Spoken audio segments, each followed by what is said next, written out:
Incremental Readings. I'm going to react to the video of how to learn and study anything done from Fowl, a SuperMemo user, in the community 4 years ago. I will play with the cool music at the beginning. Let's see, I don't even remember watching the video, but I think I watched that video 4 years ago. Hello guys, so this video is going to be an introduction to what SuperMemo and spaced repetition softwares are. We're gonna dive deep down into studying, remembering and forgetting most of all. Disclaimer, I ripped off some of this content from the links I'll put down below, so please check the links. All over the top introduction, and where are the links? Incremental Reading Complete Guide. For Anki users, the Master How to Learn. Why I switched to SuperMemo, even though ironically, after a few years, he switched from SuperMemo to Obsidian. Podcast about interleave practice. Okay. And he says he rips off a lot from descriptions from here. How to remember anything from forever-ish. Oh yeah, I remember this with a lot of memes. Yeah. This is excellent. Excellent. It's a pity I came across this super late to the game. There are chapters in this case. Okay, finally. Most of the videos I reacted to had no chapters at all. Memorization, the problem, what if, difficulty, and incremental reading. And I think it's just him talking. There's no screencast of SuperMemo. I took a lot of references from some amazing guys, and I would be really happy if you got on their websites. What is this? Okay, let's start. We can control our forgetting. We learn, but we need to drill that knowledge. Keep coaching. Okay, let's start with something very simple. Each and every one of us forgets. It's a universal rule. No one is excluded from forgetting, and not one of us can say that he does not forget at least something, right? And we can't control forgetting. We need to drill knowledge. I think, by the way, that doesn't sound familiar at all. I don't remember seeing all of that production. He's leading to the "Make Memory a Choice," one of the slogans used in SuperMemo in the past. We cannot control the forgetting, absolutely. But with spaced repetition, we can decide, hey, I want to remember that. Even though I don't have the control myself. So 5%, 10% of what I decided to remember, I will anyways, regardless, forget it. And I will have to repeat this over and over, the leeches, it's called, and so on. But yeah, it's not our choice. When we learn, because without drilling, we will not. Sometimes Fowl sounds super British. Not remember. And many people think that simply memorizing and learning will be enough to retain that knowledge in the long term. And that's absolute bull, right? No, but for real, like many people believe that just by learning and understanding, people say, oh, but I understand what I study, so I will remember it, right? And no, it doesn't really work like that. That is usually because the illusion of knowledge. Since they didn't have proof of their forgetting, they are not aware how much they forget. And they forget about it. They forget about the forgetting they do. Makes sense that, yeah, most of what I remember, I remember, right? So then, if you could have a log, hey, I had you on camera during your practice if you are a physician. It's, hey, you have forgotten this. All of those facts that you know someday in the past and today you have completely forgotten, but you're not even aware you have forgotten that. That's why they think, hey, if I learn it, I understand this, I will remember it. And if I forget it, it's because it's not important. Those are very common myths, appeals, what's it called, fallacies. At all. Like, no, sorry, guy. Sorry, man. Sorry, mate. What can I say? Memorization has to come after learning, must come after. Learning. Memorization only happens after learning. Remember the rules of formulation that more or less starts here is when they do overlap. That you first understand, then remember. You don't want to remember something you don't understand, which is possible by rote. You can memorize verbatim without any understanding. That doesn't mean you should do it. It's extremely inefficient and costly. And everything that goes into the 20 rules of formulation, that is for memorization. I already know that. I already understood that. I learned that. Now I want to ask questions so I can recall this, and therefore, spacing out this recall, I will be able to retain this knowledge in my long-term memory. It's about memorization, not learning. The learning already happened. After learning, always. That's the first rule, always after learning. But learning without memorization is a waste of time. Yeah, and that's the other way around. That what if I learn, I do these things right, and I do understand, but then I just go with the flow of every day what I want to do.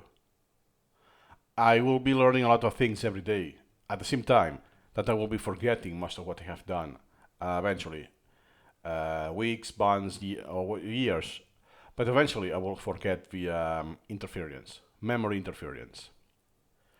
It's a waste of time, but okay. At least during the process, if it was pleasurable, you had pleasure. One analogy. You play a video game. A stupid video game on your phone that it's actually to kill time. You actually don't enjoy it. So you spend hours, and then after the end of the year, you stop playing that game. And what? What have you gotten from this game? Entertainment. Out of it, and that's it. So once you're done with it, you don't get anything later, right? Waste of time. To simplify. Then another game that was in a second language, and for you was a learning experience. So even though then at the end of the year you no longer play that game, you have practiced that language. You have gotten something out of it,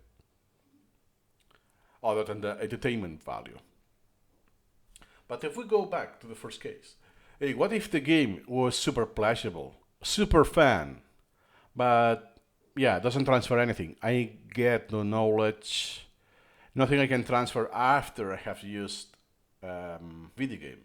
At the very least, I have spent 50, 100 happy hours, entertainment hours, playing with friends, online, or just alone. This could also be pleasurable. So it's okay, it's not a waste of time because you had entertainment, but it ends there. As soon as you stop using that game, you don't get anything from it. Unlike other games that there has been a learning experience. And it could be anything. For instance, if it's, I mentioned video games, but could be podcasting or recording videos in YouTube. You can practice the speaking skills, the public speaking in case you have anxiety, stuff like this. That hey, it hasn't been a waste of time. Even if I have forgotten almost everything after a few years, at least I practice my speaking skills. It's a skill you can transfer. even though the content of what they have been speaking, it's well forgotten. If you learn but you can't retain that knowledge, which is like some smarty pants like to say, at least around where I live, I don't memorize, I just learn, I just understand. It doesn't work like that, sweetheart. It doesn't work. You Now I noticed, I know Fowl from the golden era of the SuperMemo community. He no longer uses SuperMemo, by the way, as far as I know. And it's funny because I usually don't use sarcasm in my videos. I think his style is almost the opposite. have to learn, understand, memorize. It's that. Yeah, then you could, for instance, argue that understand is part of the learning process. It's not like you cannot break it down. You can't memorize without understanding, and you can't understand without memorizing something because you need. Yeah, I don't want to be primed, so we'll stop before. At least what I think, what I do believe, is that if you only learn, then you don't memorize. You keep forgetting. At some degree, you have a ceiling. You have a limitation factor. Because let's say in math, I'm not an expert in math, but it's a good example. So you have a theorem or a proof of a theory. So if you can recognize, oh yeah, that is a lot similar than this, or it goes in consonance with that other theorem, all of this. So if this is very vivid in your memory, you could see those patterns, those connections, and all of this. But if you keep forgetting that, oh yeah, that rings a bell. There was a theorem I did 2 years ago that was related to to this, but and then you have to look this again, relearn it, and all of this, right? So it's not just the amount of time in the long term. It will be less if you memorize. It's like paying insurance in advance. Then you have an accident. Okay, you don't have to cover the expenses of that accident because you have the insurance. But instead of money, with time. And the second point is that you will be limited, that you could not reach the same conclusions unless everything is semantically connected here. It's vivid in your memory. It is accessible and applicable. That's what you want. In order to do that, you need to memorize what you want of what you have learned. You don't have to memorize everything you have learned. Of something, and even more if it's something complex. Both complex and complex, both are accepted. Usually complex is more the adjective than the noun, but both are accepted in English. Random thing because I struggled with this, and based in dictionary, those are accepted. Hey, how come I memorize that? Huh? You need. Okay, for the record.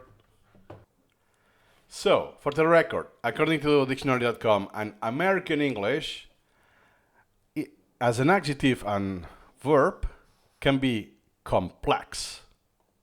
Can be complex.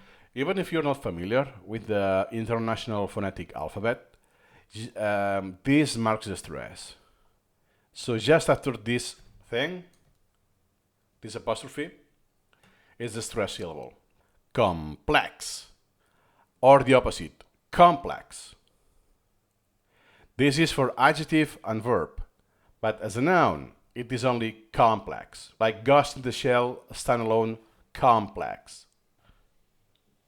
So yes, he had the choice. It's not right and wrong, both are accepted. How do I know that? Because first, I learned it in the past, and secondly, I remember it. I memorize it. Why? Because I create flashcards for that. Need to memorize, and you need Just like a pen, or like to mention one example with real applicability. To be able to access knowledge to generate positive inference and interference and creativity. Like to solve a problem, you must be. What the hell is written here? Okay, a small parentheses. Usually, when I do my videos, I don't have a script on my face. So usually, I create a Notion page, and very incrementally, perhaps half a year, I do build up the script in bullet points. Okay, I will do this order. For this example, I will use this. So I create like a path. A storytelling, usually using SuperMemo, not just speaking. Then before recording the video, I go through this, I read it, so it's into working memory, let's say. And I shoot it, but once I start shooting, I don't have any script at all. Sometimes then I check, okay, bullet point, I did this, okay, because I don't trust my memory. Okay, I realize I have forgotten this point. Then, bam, I do it, and then I edit out when I take a peek at the second screen. Most of the time. Sometimes I forget about it, and you could see that I'm looking at the secondary screen. Armed, right, with knowledge, and you get that knowledge from many sources. Positive inference. Yeah, you get knowledge from different sources, and those sources can be anything. Doesn't have to be a book, a podcast, an article. Can be a person. And if you stretch it, can be a kid. Doesn't have to be an adult or a teacher, someone of reference like a teacher, scientist, and so on. A 10-year-old has taught me something. I learned from a 10-year-old. Many, I not just one. Well, not many because I don't have that many 10-year-olds on my circle, but you get my point, right? Almost everything is a learning experience. Even animals can teach you something. Means that we are able to draw from something like boat sailing knowledge to solve math problems or to picture connections. Okay, now I notice that he's actually kind of reading. Perhaps just the bullet points, but he's taking a peek. What's there? Okay. Not I'm criticizing that, I just noticed because I have seen videos of him already, like the Fowls guide of SuperMemo, all of this. And I didn't notice this much as this video. Which again, I never watched this. Yeah, it's, oh my god, that's why I don't like incremental video that I don't do anymore.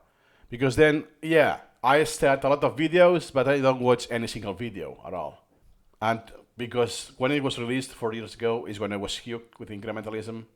That's why the videos that I started watching, because I didn't finish most of them, the videos I watched in 2020, or 4 years ago, are all like this. And I have a hunch that I have been mistaken of the content of this video. Both concretely and abstractly, and both consciously and unconsciously. It's not something that can happen only one way. But we need to memorize stuff to be able to form creative problem solving and all of that. And even especially for problem solving. Why? Because you have to apply the knowledge you have. I can have a lot of random facts, like the person who uses spaced repetition to memorize trivia. What about problem solving? Oh yeah, that person won the Nobel Prize that year. The capital of that country is that city. Yeah, but how recalling all of that, memorizing all of this, will solve a problem, right? So the person who has a lot of things here that can be recalled, can be accessible super quickly at the same time, it's present in your mind, is a lot better for creation, for creativity, and problem solving. Like chess. Carlsen Magnus, for instance, is not limited to him. What happens with the best chess players in the world? It's about pattern recognition. They have been playing chess for so long.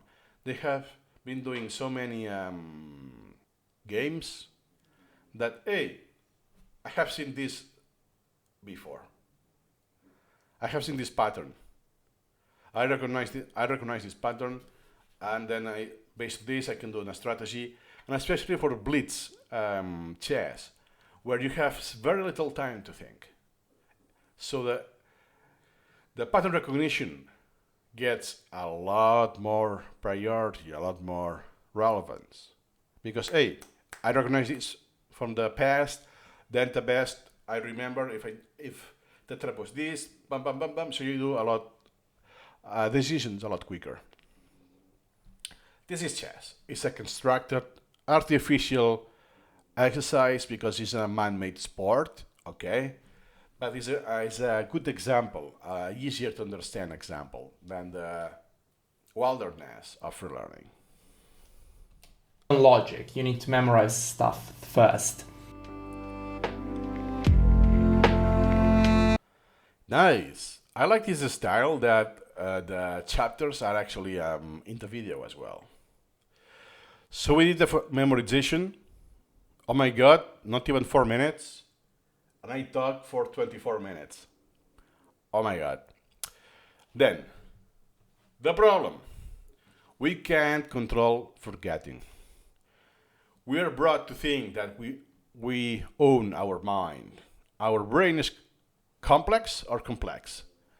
And as of right now, we do not know shit about it. That looks, this last shit is very foul style. Just to reiterate on the example, if you remember, if you have watched this video in the same session, is complex. It's an adjective. So as an adjective, I have a choice. Complex, which is the preferred, perhaps the most common, but I could pronounce it as complex, and it will be correct. In American, by the way, let me check for British. And according to dictionary.com, it's just complex. So in British English, you don't have a choice. Even though I will check other British dictionaries, not dictionary.com for British English. That's the problem. We cannot control forgetting. We're brought to think that we own our mind, but that's so untrue.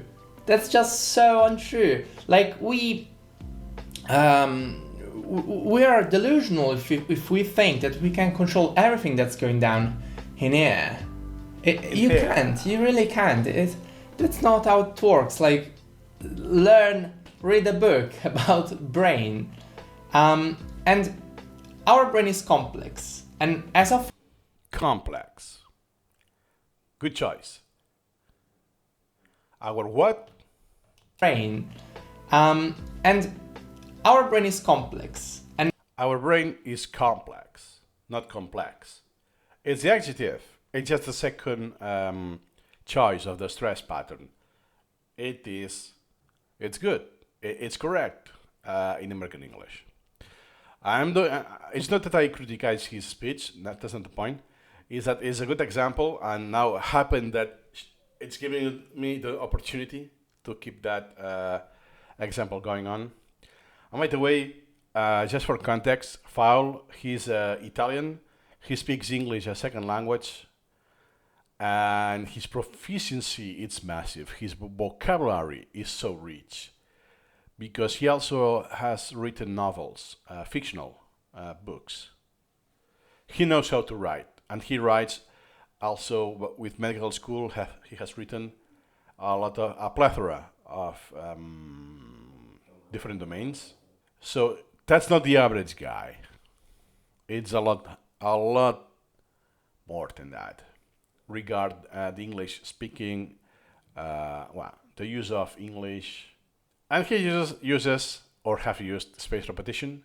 So not only he learned a lot of words, vocabulary, and the context when to use those words, more infrequent words, but he also memorized that, not just learned.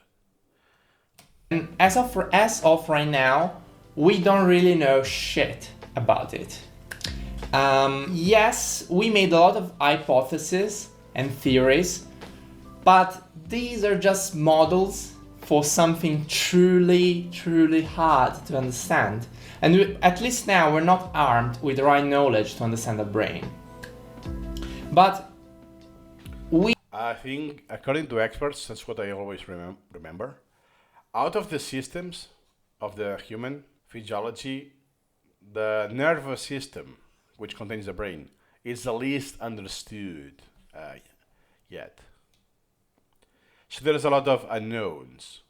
And perhaps we know this. Oh, when you do A, we get B, but we don't understand why. Stuff like this. we can be sure that forgetting is one of the main problems in our life.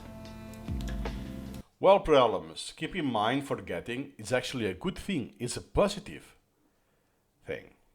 We experience a lot of things every single day. And like now, before humans, when we were hunter-gatherers, yeah, you remember what is relevant for your survival. Where is the water? Where you can get free water, clean water? What animals are a threat for your family and tribe, or let's call it village, all of that. So that any irrelevant information, pieces of information, they can be forgotten. Every day after you sleep, you have this memory consolidation. But now we could say that the modern human being, especially the first world, in the developed countries, we have a very artificial lifestyle that we didn't evolve for. And now, in 2000 and something, now we have a huge information overflow. In nature, it's impossible to have so many videos available, so many science and books, science papers, books, process and learn from. So, long story short, the human physiology is not ready, it's not built for first processing this amount of knowledge and remembering this amount of knowledge, especially knowledge that is not applicable.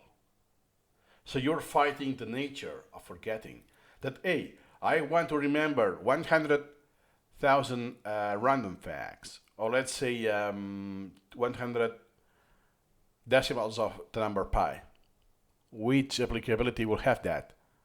Close to none. So my brain will be very, very prone to forget that, because it is very costly to keep this in memory, and the applicability is almost close to none. It's like I have trash in my memory, kind of thing. Pretty much the first 20 to 25 years of our education are about learning to get a good job. Obviously, you do not need. Okay. That's a fine line. Education is a thing. It's a process you get. Learning is something else. Usually education means school, sadly, means school system. That's an entire topic on its own. By the way, I have a secondary channel, My Life, My Education, that discusses this paradigm. But yeah, just to mention that learning and education is not something synonym at all. Need college and school in general for a good job or to be successful in life, but the majority of people look at learning in general inside and outside university to get a good paying job or to be a successful entrepreneur. Oh, it's the end of the chapter. Okay, kind of abrupt here, abrupt ending. So what he said, let me go here so I have more light. A lot of people are inclined to learn what is will benefit them in today's society. So I could learn from my own benefit, for my own pleasure, following my learn drive, which most of the time it's annihilated in the school system, the topic of the secondary channel. But what's trending now?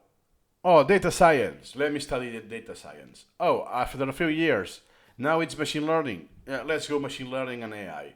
Then what will do next? Let's go with the trend because I only want to increase my salary or the chances to get a job.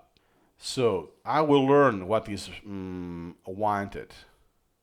Then you have the other perspective, the entrepreneur that he mentioned. That well, I will learn whatever I want to, the way I want, more simplifying. So I built a company. If you build a company on your own, you have to do the stuff yourself. How you hire more people, how you pay taxes, the marketing, all the legal stuff. But if you are an employee, you don't have to care about, you don't have to learn about. So an entrepreneur will learn a lot more things and will apply those things a lot more. But yeah, in today's society, learning is not learning. It's more in education because you have been skewed by the education system, the school system, sorry, to just do exams, get certificates, to get a job, and that's it. Not learning because you really want to. Good paying job or to be. Okay, next chapter. Third chapter is what if? If I could remember everything. And what will happen when I become a doctor? Will I up some drugs mixing and hurt someone? Keep watching. Oh my god. I think for the very first time, that's a pun, but it's a joke, but it's real. I will have to learn in the software, in the editing software, how I do the bleep, the sound, so I can censor the F word. I never had this requirement before. Oh my god.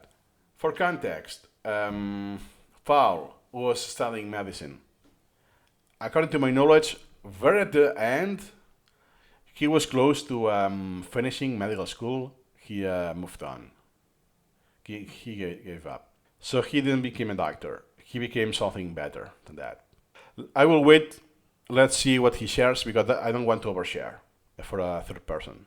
And the second thing is that yes, I can learn whatever I want. Like I can be a self-taught programmer, computer programmer, or an artist, designer. But I can be a self-taught doctor. It's a fine line. For now, no. You have to go through the medical school, pass the exams, the standardized medical exams, and then your residency and all of that. It's a huge deal. Very long, very taxing, and very harmful for your health. My question is, what if I could remember everything? Like many times, this is from my personal experience. I think it's called eidetic memory. Let me Google. I don't know. In English, I think it's the first time I say this word out loud in English. Eidetic. Okay. Okay, it will be this, that you remember everything with high precision, but from visual stimuli only. Okay. Not exactly. It's not limited to visual stimuli, but anything. Everything that you read, like a savant kind of thing. Yeah, William Webster doesn't use the international phonetic alphabet, but yeah, savant, or savant. So yes, again, there's a choice in the stress, at least in American English. Anytime, over and over, I ask myself as a med student, what if I could remember everything I studied? Like, man, there are so many things I've studied, and those I need. Like, very good English. I need those pieces of information. Okay, now is how you realized that he's very proficient in English because he was lost in thoughts, more or less. And he realized that the grammar was kind of weird. I had realized in a split second, which I would not have gotten that. There are so many things. And I think now I just did weird grammar myself. Oh my god. Things I've studied, and those I need. Like, very good English. I need those pieces of information to not kill people. Because if I'm gonna be a doctor in 1 year or 2 years or whatever that is, let's hope it's not too long, I need at least, let's say, 20% of all material I've already studied.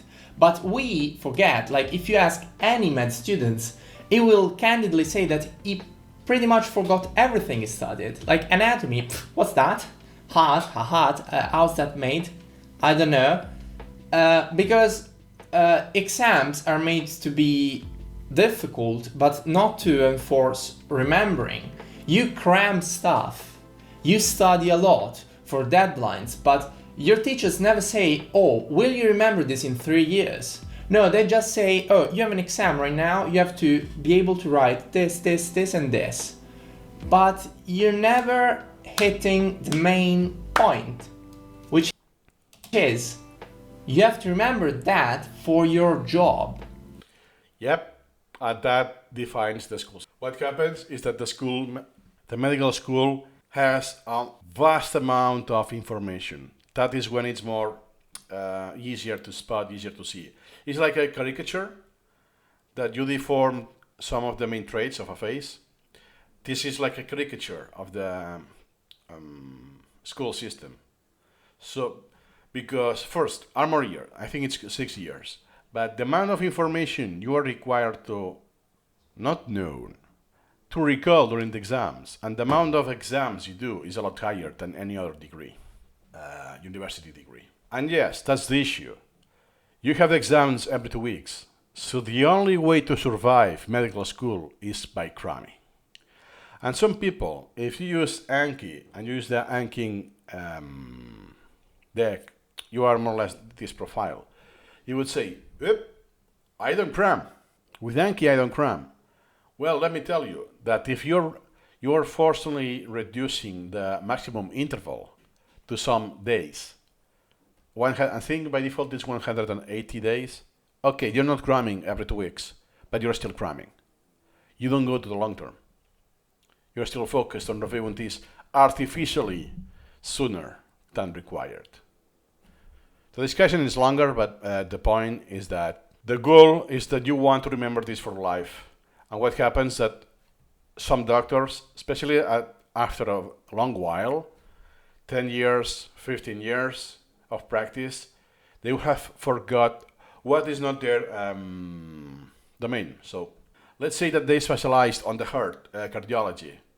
So all of the dermic diseases of the skin, as an example, most of these will have been forgotten. That, yeah, I remember doing this, but I don't remember the content, right? Why? Because they don't require this information. In their daily job, the other expertise, other domains, are not required. So this is information that they didn't recall, they haven't used. So it's prone to forgetting. That's a healthy thing.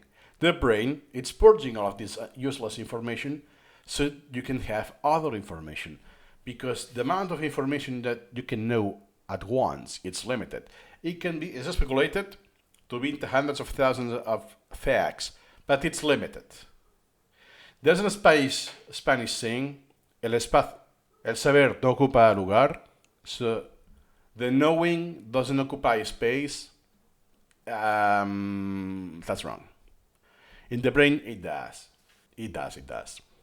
The more you remember, and the less stupid you are, the more Let's say that at some degree, the knowledge you have is part of your intelligence. But not just the knowledge, it's how you use this knowledge to first acquire new knowledge that you will require and to solve problems.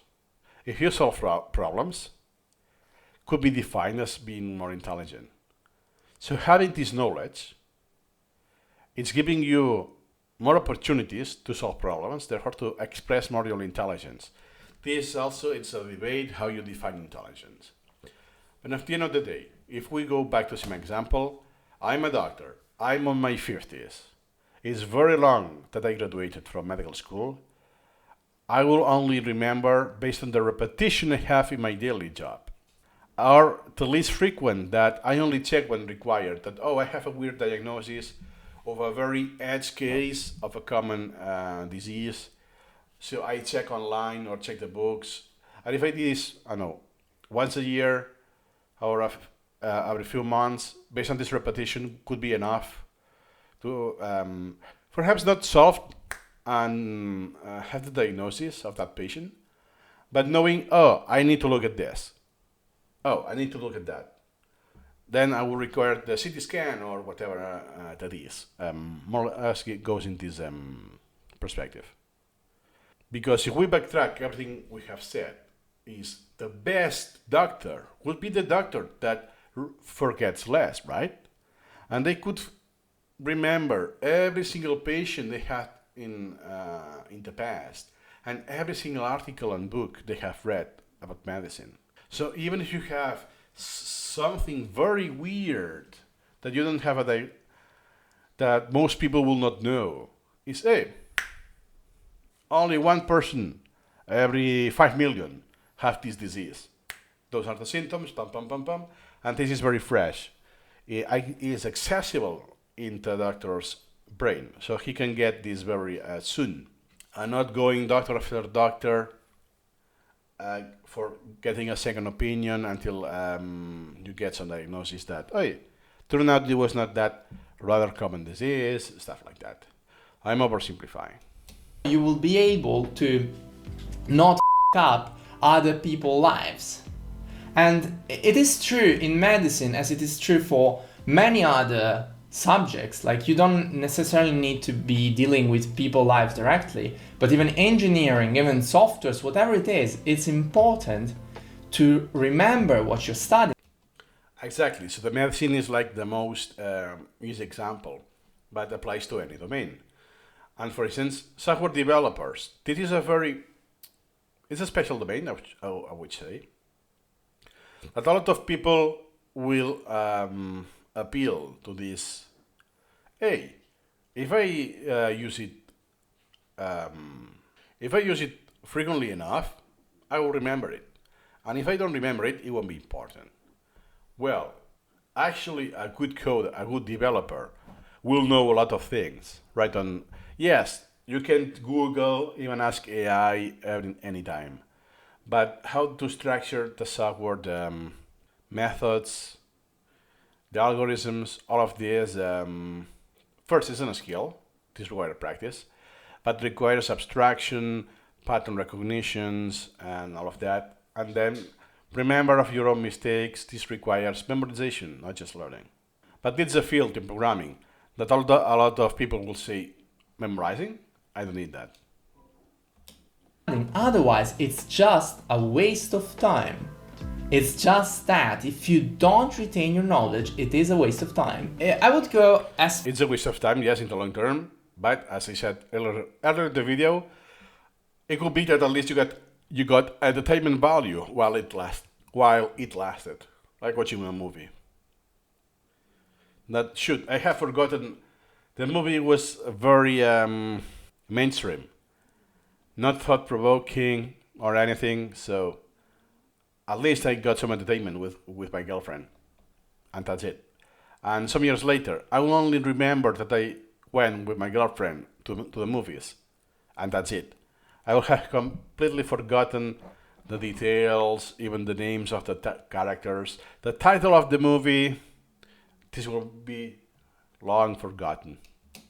Far as saying that if I remembered at least 20% of every exam I took, I would probably be able to pass many more exams with a minimum amount of studying, because many exams in my faculty are redundant.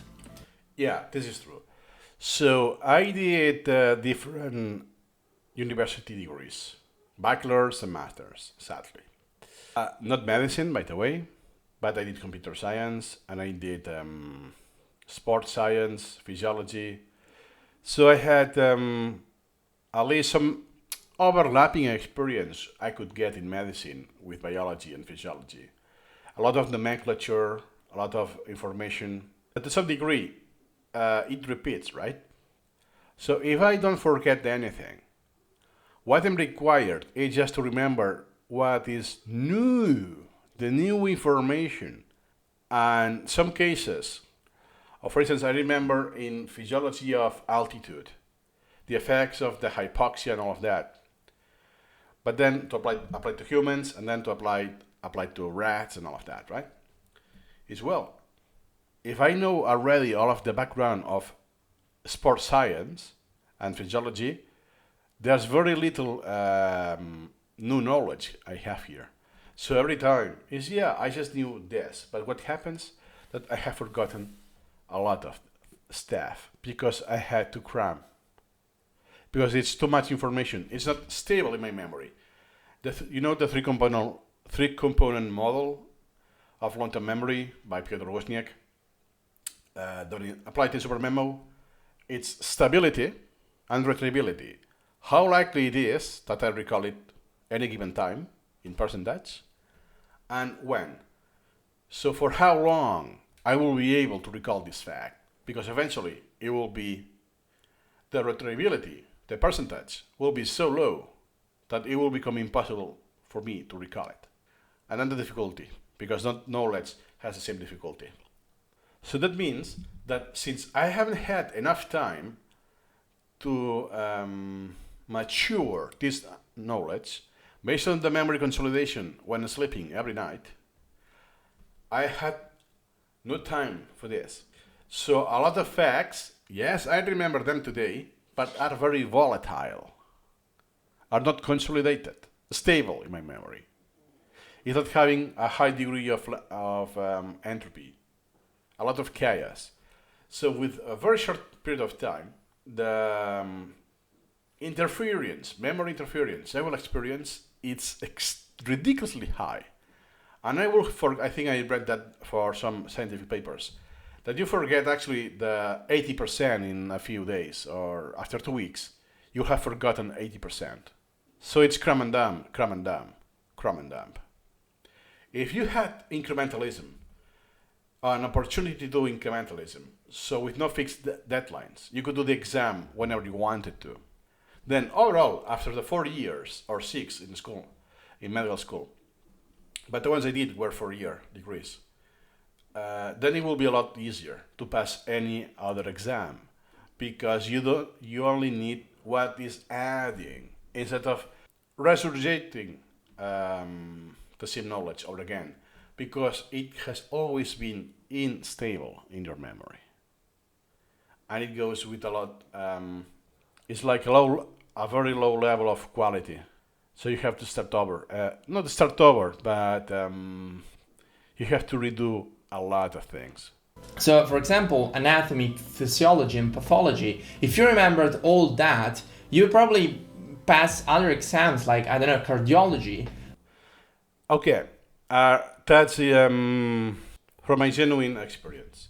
So I did anatomy, but it was anatomy limited to kinesiology. So we haven't had the nervous system. It's just the insertion, origin, the action of the muscles, the most important parts and bits of the bones, not to the same degree of detail that in medical school. And for a healthy human, that's a big difference, unlike medicine, that you study illnesses. So I got honors. Why I got, it was my first time getting honors. So I get back the tuition fees because of the honors. Because I used Anki. I used spaced repetition for enhanced cramming. What happened? That then I stopped reviewing those flashcards because I had to cram something else. And long story short, after a while, I don't remember most of that. So I reached a point that I could recall almost anything, and super quickly. That was artificial through the cramming flashcards. But then after a short while, this goes away. But if I could have remembered all of that, and then do the second year, I had kinesiology. So the movements, especially at what degrees you can move this with the muscle, the secondary activation of that muscle and all of that. If you remember very well the anatomy, the insertion point, and the origin of every muscle, it is a lot simpler because it makes sense, mechanically makes sense. And sometimes it's, anatomically, you could move into three planes, three dimensions. But in reality, you can only move those because how other muscles are attached in the finger. So you can only do up and down and left to right.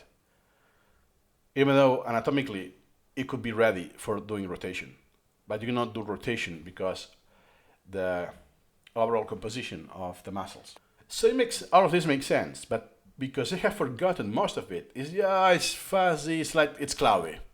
There's a lot of, so it's like a landscape that it was crystal clear, immaculate, and now it's foggy. Yes, I can navigate, let's say it's a road with a forest kind of thing. Yes, I can navigate this because I have been here many times, but I see everything blurry because it's foggy. It will have, but now I have to learn something new, kinesiology. It would have been a lot better if I could remember everything from anatomy that once I knew, because I understood that back in the day. I learned that back in the day. I could quote and quote. I remembered that because it was just cramming, it has never been properly interiorized for my brain. Because being able to recall information is not a synonym of knowing that information. I can memorize the list of German words. I don't speak German. And if you ask me in a test, I will be able to spell the words that I was required. But I don't have a clue what they mean, how to use them in context. You see the example, what I mean? Just because I'm able to recall, I think I had like 1,400 flashcards just for the one term. So for 3 months, I had 1,400 flashcards for anatomy. So just because I can recall those 14 flashcards doesn't mean I can apply this knowledge or I know that knowledge. It's isolated. No. If you ask me out of context this muscle and you ask me where it is inserted, I will tell you the anatomy on which bones it's inserted.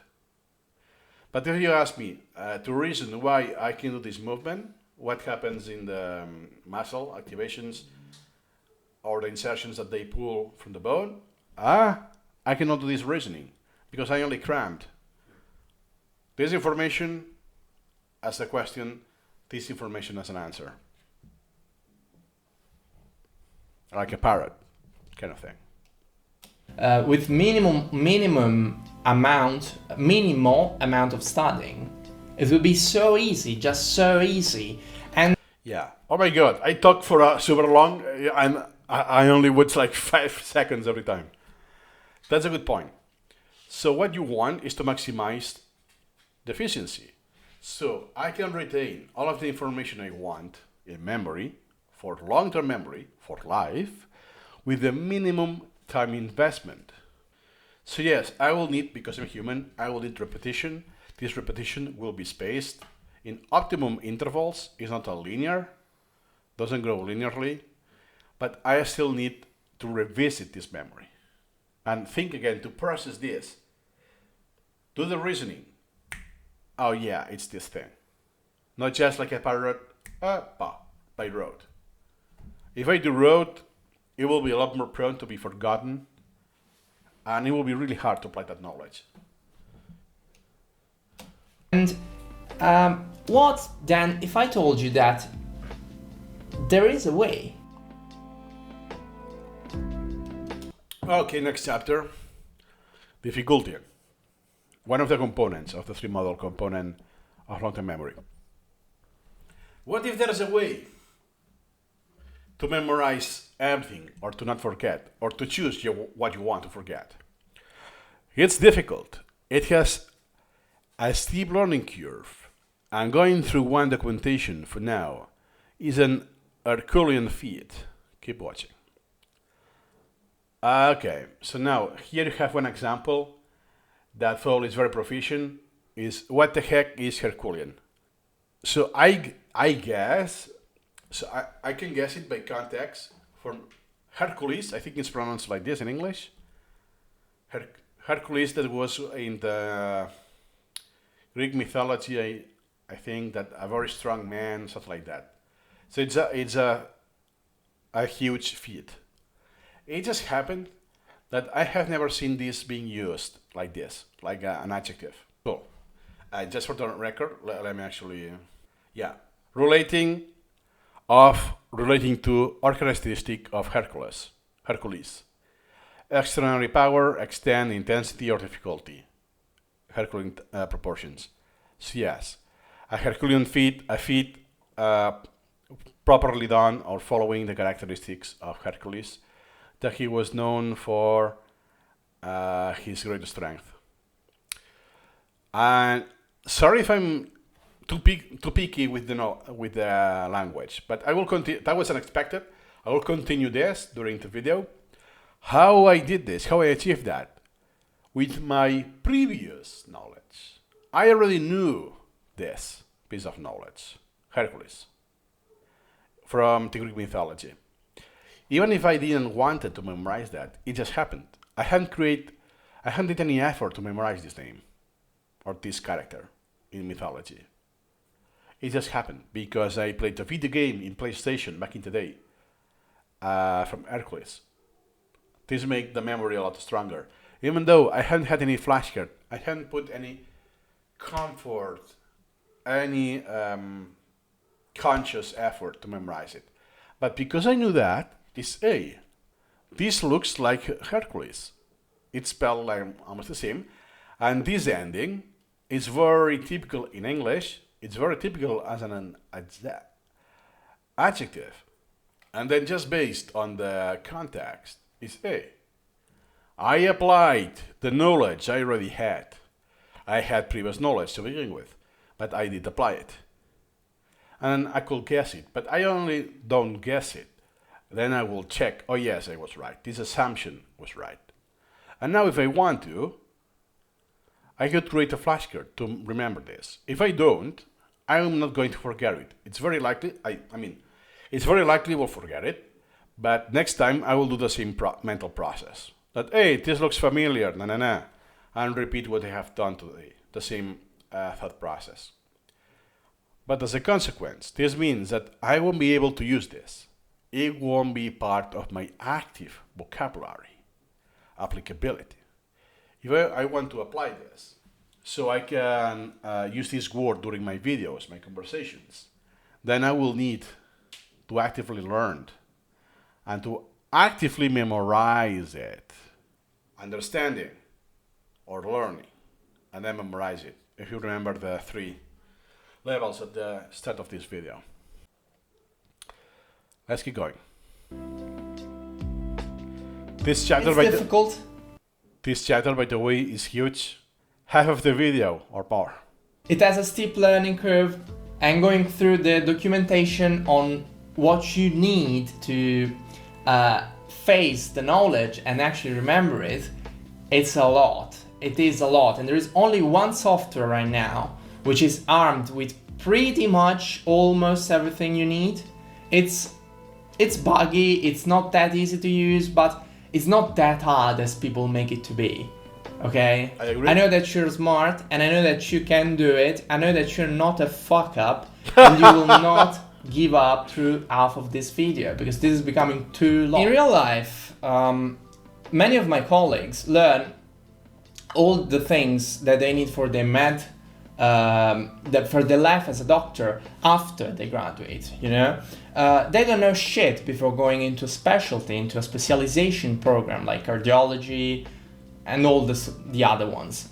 But they completely forgot everything they studied. And what if they remembered? What's the way? How would you slug your way on books, on cramming everything, if it could become trivial to remember a colossal amount of information of what you already studied and learned? Yeah. Oh, I get we got those slides kind of thing. First time this appears without a chapter. He was leading, hinting to SuperMemo, and I was laughing because of the pants. Still, he hasn't mentioned it yet. Space repetition plus active recall. Yes, because space repetition, usually you will do active recall, but a lot of people, especially language learners, will only do passive review.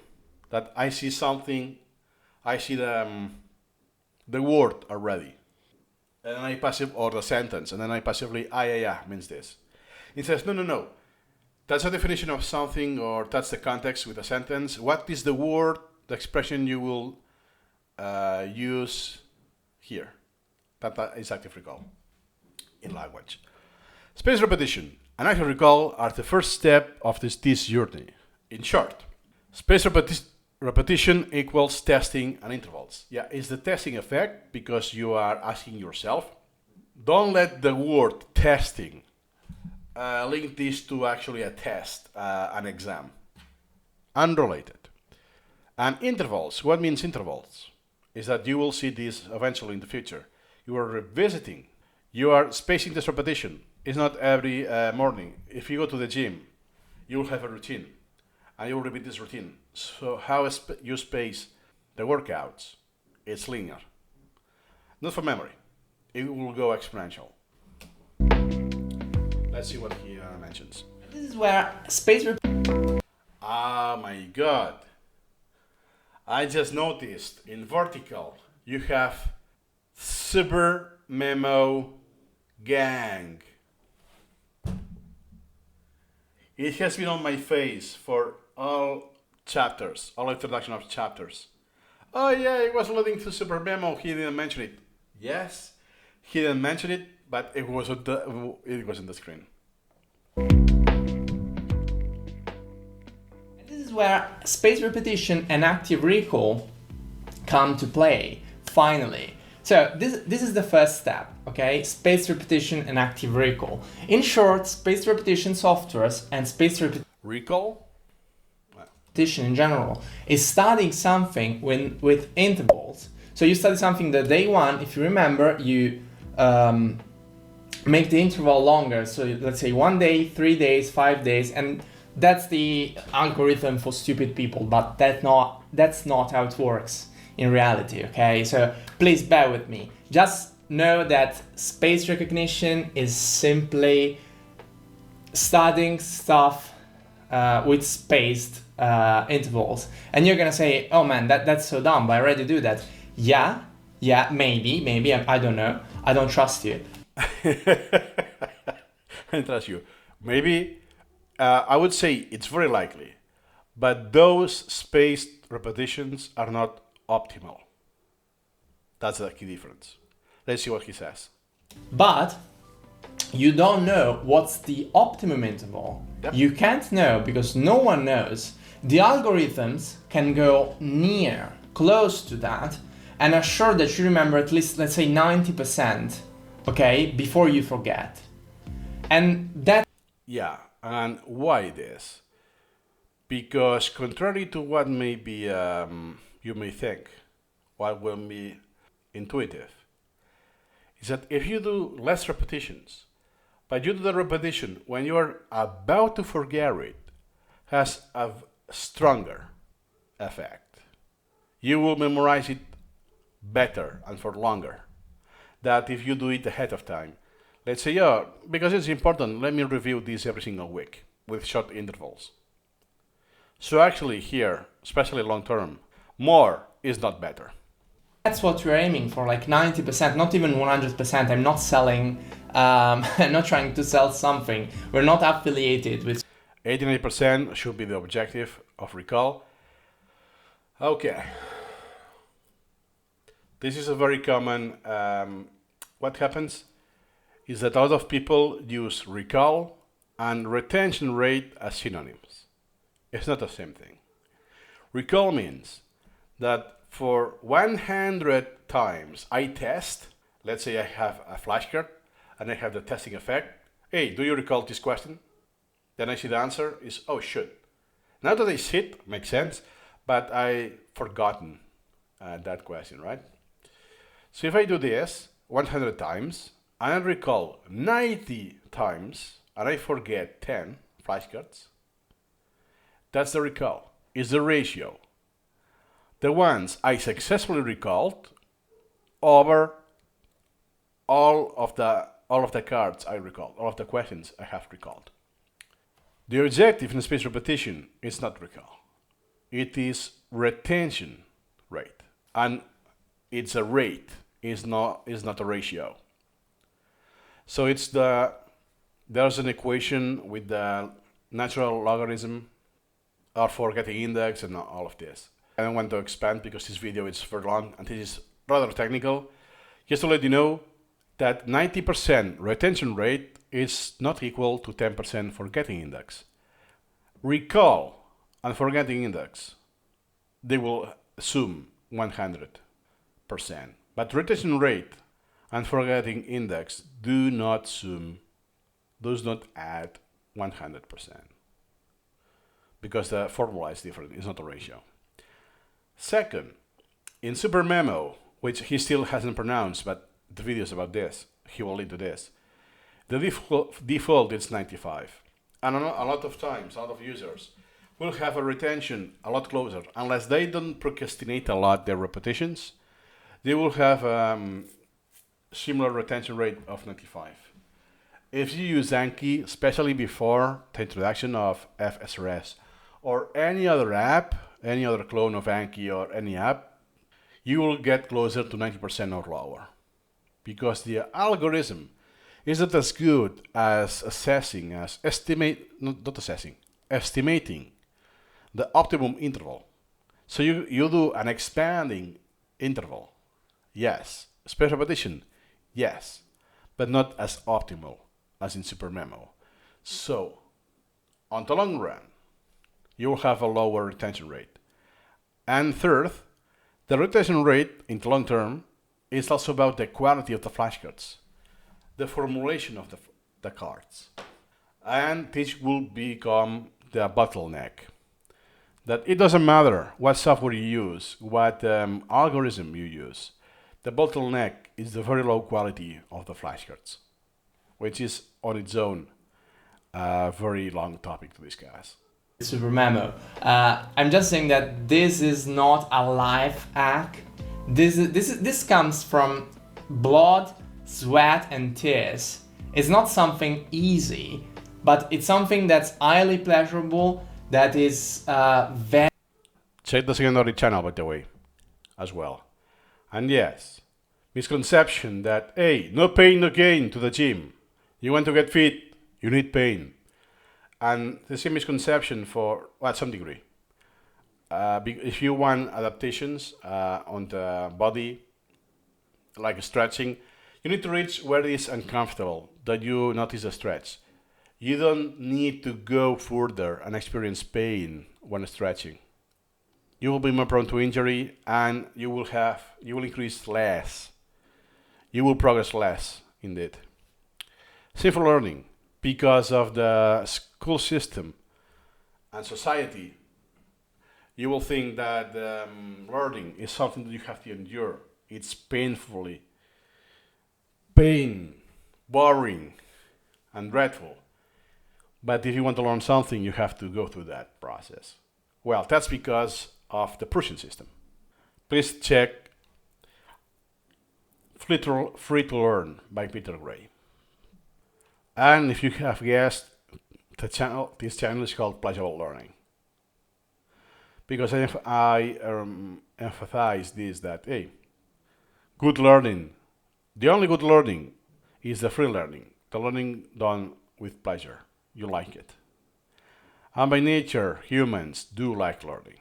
It's just that the Prussian system and the coercion changes this because of the learned helplessness. Very, very. It's something that can change your life in a way if you use it well, but it comes to a cost, a very expensive one, not in terms of money, but in terms of artwork and time. But if you learn what you want, this is not seen as a sacrifice. It's seen, if it happens that I'm putting a lot of time and efforts, it's not, it's intrinsic. And same for the exercise. A lot of people could just hit the gym and suffer a lot and be bored that they get the headset to listen to music because they are bored in the gym. They do it for health or just for aesthetic, how they want to look. But the process is not pleasurable. And you may see someone else that perhaps doesn't look as good physically, but is healthier, but more importantly, he loves what he does. Could be running, doing calisthenics, whatever that is, but for that person is enjoyable.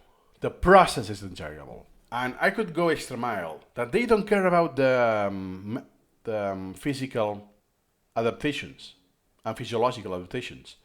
So if they will not have a better body, a better looking body, or an increased strength and a health perspective in aging, they will do it anyways, because it's about the process. For them, it's pleasurable. So it's a big bonus that, hey, I get even healthier if I do exercise. So yeah, there are some limitations with this analogy, but it's very easy to grasp. In theory, you could very well use a shoebox for a basic space repetition algorithm. Space repetition isn't a study trick. It's a way to take back control of your mind, okay? I will link the website that I'm quoting, by the way. To make long-term memory a choice, to develop a lifelong love Make memory a choice. That was the slogan for SuperMemo. of learning. How fast a memory decays depends on the person and the memory. But in general, there is a rate of decay and it slows down every time you do an active recall. That's why it's so important to have spaced repetition and active recall, because active recall paired with this will make your... Okay, following the pattern of following the trend of this video, something I learned with this video. I would say recall, stress the second syllable, but he's saying recall. Like in a weapon that you can say this kind of thing. It's similar to this, once you shoot. So happens that in American English, when it's a noun, you can have both. Second syllable, first syllable, interesting. Rate of decay for your knowledge slower and slower, and yeah, exactly. So the premise of the spaced repetition is that as soon as you recall, this will start the clock. Let's say it's like a bomb. It's a countdown to detonate, and detonating means absolute forgetting. The retrievability becomes 0%. You can no longer retrieve this from your memory. So each repetition will make this slower. So it's like adding time in the bomb. The timer of the bomb will have more days, but eventually it's a matter of time that will explode. We're humans, we're not perfect machines. So the goal is to have, I like this analogy, it's the first time I use it. So you have a bomb that eventually will explode, but this explosion will outlive your lifespan. That means that I will die before it explodes. So the cause of my death will be something unrelated or natural. I won't die because of the bomb. It's such a good analogy. So eventually it will have a timer of a decade. And then 30 years is, oh my God, I'm 80. I will be gone for 30 years. So the bomb is not going to kill me. I won't forget this memory. The memory will be buried with my death. And it's an exponential effect. The more you do this with optimum intervals, not repetitively, because repeating it mindlessly, it's not efficient. Okay, there are Rote learning is not efficient, but is effective. So that means that you can still learn, but at a lower rate, a lot more costly, increasing your chances of Alzheimer's when aging.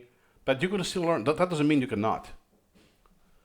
intervals to follow, and you need also desirable level of difficulty, because it's the same as muscle training. Yeah, desirable difficulty. If it's too easy, you will get bored. If it's too hard, you will get overwhelmed. You won't be able to understand it. That's why you can manage this with incremental reading, for example. Okay, so you don't do too much or too little. You need the optimum push zone. And there are many types of repetition softwares, okay? With the most famous one being Anki. And all of them are based around the concept of flashcards, okay? So spaced repetition and active recall become studying flashcards at Recall, active recall. Both in American English, both are correct. It was just for me, it's uncommon, this pattern. different intervals. As simple as that. There's nothing really complicated about that. It's studying something, a piece of knowledge, with intervals, but with active questions. So no rereading, but you question yourself through flashcards. Flashcards are, everyone knows flashcards, right? If you don't, just Google it, please. Yeah, everyone could easily know or check what a flashcard is, but it's a lot harder to understand active recall. There are many users who will have flashcards thinking they are doing active recall, and they are not doing active recall at all. For example, what we had before for Hercules, active recall would be what was the character or the hero in. I will do it by memory. In the Greek mythology, that is referenced or is known by a lot of strength. Hercules. I make the active recall of the name Hercules. Convert the question as who was Hercules in Greek mythology. I'm already giving you the name. You cannot actively recall the name anymore. Why SuperMemo? Finally. The pioneering software has the most developed and powerful algorithm. Created 24 years ago and still going strong. I do disagree. Let me check what this was from 2020. Oh, just a few weeks or a month before I started using SuperMemo. Lol. So this is 2020. He says 25 years. 1995. No. It's 1987. At 8 years. So at the time of the recording, it was 32 years. SuperMemo was released December 13th, 1987. Still going strong. Depends how you define that. There are very small updates. It's very scarcely updated now. And user base is actually getting smaller. Why not Anki? Why not the most famous choice? And why SuperMemo? Why are we promoting SuperMemo? Why are we using SuperMemo even? Because active recall and spaced repetition is just the tip of the iceberg. Good question. I think I never answered this question myself. I have a channel, Puzzle Learning, and I have been promoting SuperMemo or Incremental Reading or spaced repetition a lot more. This is done by, well, it was done because it's been 3 years with no updates. SuperMemo Wiki is not run by him. There are more people doing videos on this channel. So I did like 400 videos on this. Why do I promote SuperMemo? Shoot! I need to do a video for that and put it on the main page. Why I'm promoting SuperMemo? 4 years, 400 videos. And the only thing I said is because I like it. I love it and it's splashable. Shit. Thank you, Fowl. It's just the uppermost part, it's just the surface, it's the shallowest, if that's the uppermost part. It's Spaced repetition and active recall are nothing without a good algorithm. Yeah, because it's about getting the optimum interval. So SuperMemo started with pen and paper, by the way, started in 1985. So you calculated manually yourself the next interval. And then using a paper calendar or agenda is, okay, today I need to review this. Later on, that was through a spreadsheet kind of thing and with a software. Yeah, very heuristically calculated, but I mean, at least it's something systematic and the user doesn't have to calculate this. It happens behind the curtains. A computer takes this, takes care of this. So if you do spaced repetition, but it's not optimal, and if you do active recall, the questions are asked in active recall, it's not part of our major factors, but it's not everything. You need a good scheduling algorithm. And for many years, SuperMemo has been the best by a mile. Now with FSRS, this distance is shortened, but it's still the best. And to simplify, I don't want to start a debate, but just to let you know, there are priorities to combat the information overload. And these only exist in SuperMemo. So an algorithm that doesn't take into account priorities, by definition already, will be less optimal. It's just the surface, it's the shallowest, if that's a word, level that you can attain in this learning journey. Okay? And first of all, Anki uses an algorithm to decide when you are... Okay, this now is dated. It was in 2020. Anki has been using SM2, a slightly customized version of SM2, and contrary to its name, it was the first one. So the first version of the scheduling algorithm of a spaced repetition on software was SM2. The 0 or 1 were on paper. And that was released in 1987 and happens to be 2 weeks after I was born. So the algorithm that Anki was based on is as old as me, who today is 36 years. Closer to 37 now.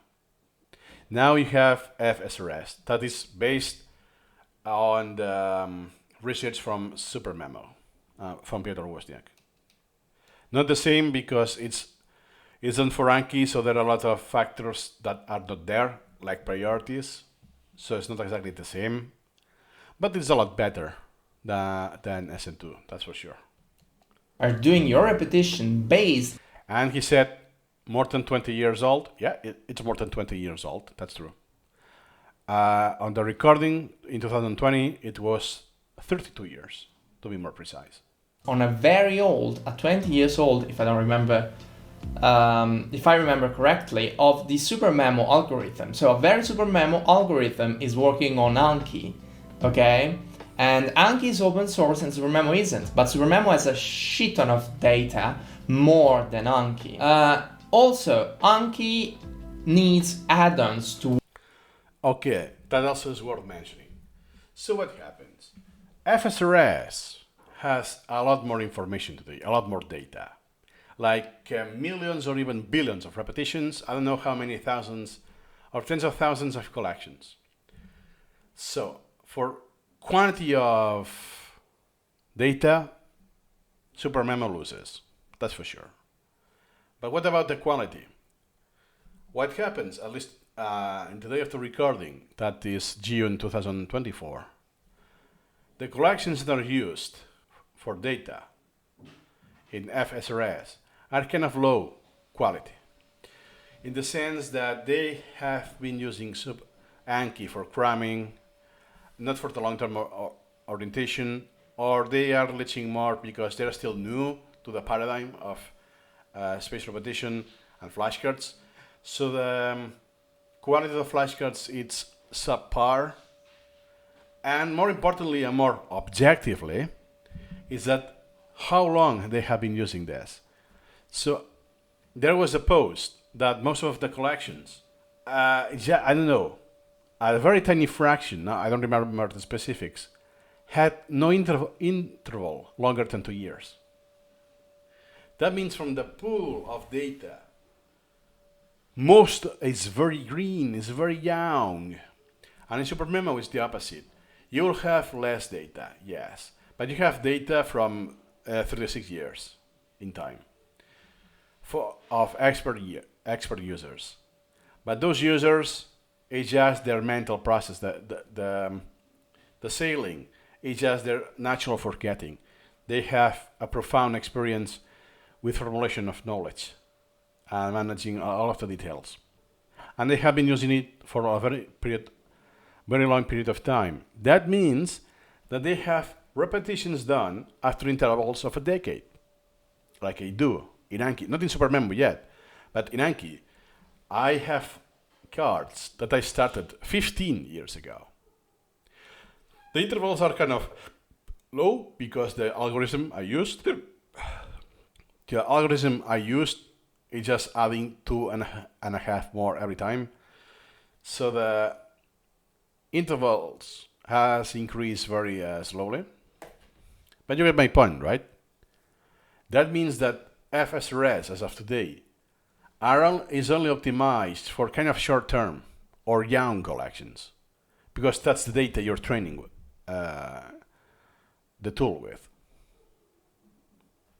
Unlike SuperMemo. That, for instance, Piotr Wozniak, his collection is 36 years old. And this is massive, because we said that you have the spaced repetition that is incrementally spaced out. So then when you get into the long intervals, this makes a huge difference. It's not the same as 3 years, than 3.5 years.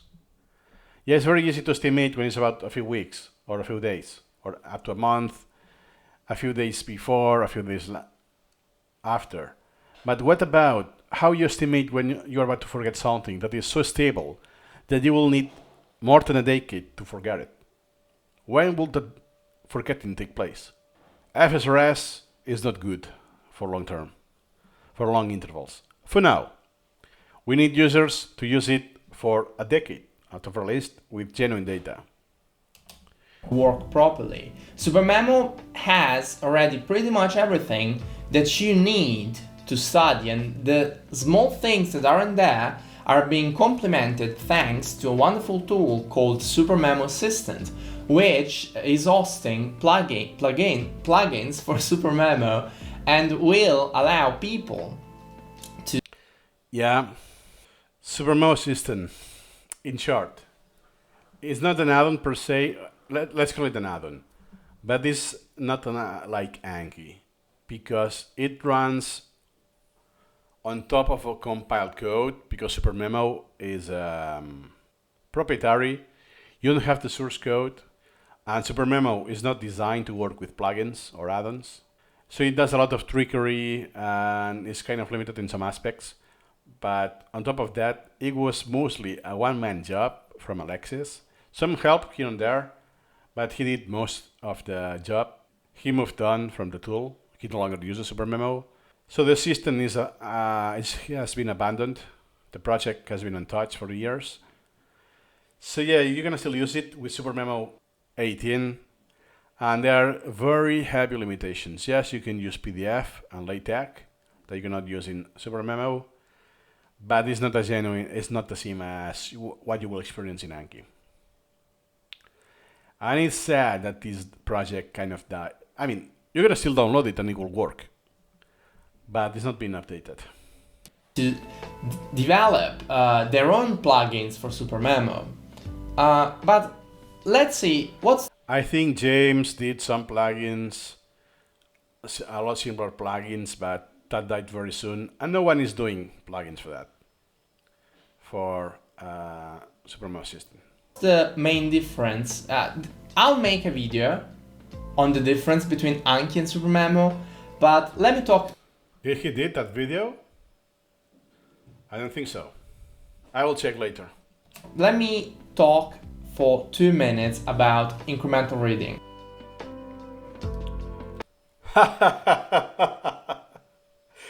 Wow, what an irony. In this video, that I am doing the exception because usually I don't do it, that I get the phonetic reading of the complex, recall, and it's the first time that I get the phonetic reading of incremental reading. Incremental. This is secondary stress. That means that in is slightly stressed, not as the main stress, but it's not the baseline either. Incremental reading is about reading multiple articles in parallel. It's possible in its true form only in SuperMemo. And in 2024, when I'm recording this holds true. There are other apps that they mention incremental reading, but it's not. It's like they follow the philosophy or some of the pillars, some of the principles, but it's not enough to call it incremental reading. It is a learning technique that makes it possible to read thousands of articles at the same time without getting lost. This is also mentioned from the official website. And this could lead, I think that's because of English grammar, that leads to some confusion. At the same time, doesn't mean that now my eyes are reading 2,000 articles at once. Simple analogy. Let's say you have Netflix and you don't binge watch at all. Or in case of binge watch, let's go back to the old school TV. That every channel and network has had their own schedule. So you get Grey's Anatomy on Mondays, another TV show, I don't know, Friends on Tuesdays, stuff like this. So what you could say that, hey, I'm watching 10 TV shows, American TV shows at the same time, meaning concurrently. That before I finish watching Grey's Anatomy, I will watch some episodes of other shows, Friends, Game of Thrones, whatever. So I could watch TV shows in parallel. I watched the entire seasons. I don't know how many there are in Grey's Anatomy. I think it's still ongoing. It hasn't been finished. It's okay. I watched everything. Okay, I'm done. Now Game of Thrones. Game of Thrones, 6, 8 seasons. I don't know. Boom. I'm done with it. Now another show. Lost. House MD. Boom. So I'm only watching one TV show at a time. But back in the day, unlike now with Netflix, it was not on demand. So I was forced to watch one every day kind of thing.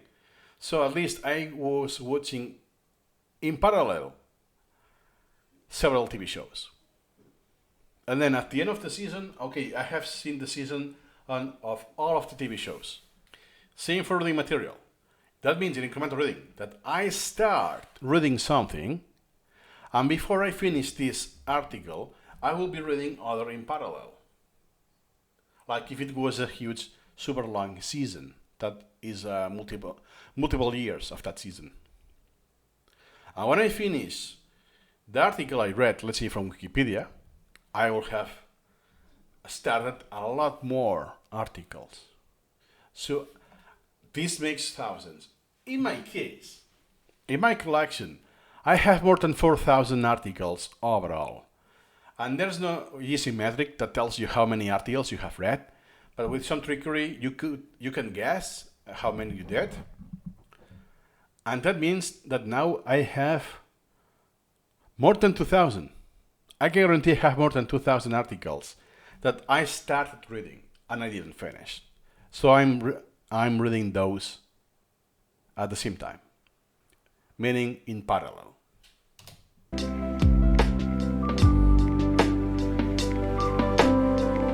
Incremental reading begins with importing articles from electronic or digital sources, as in the internet. Yep, reading. But it's not limited to reading. That can be a podcast, can be audio, can be video, YouTube video or a local video, anything that can be digitalized, that is just binary. It can be understood by a computer. It can be images. If you have screenshots or a scanned book, whatever, you can also do that incrementally. Problem solving, brainstorming, all of that.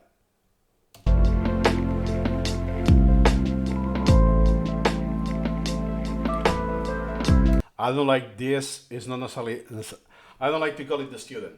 I will say the learner or the user. Then extract the most important fragments of individual articles for further review.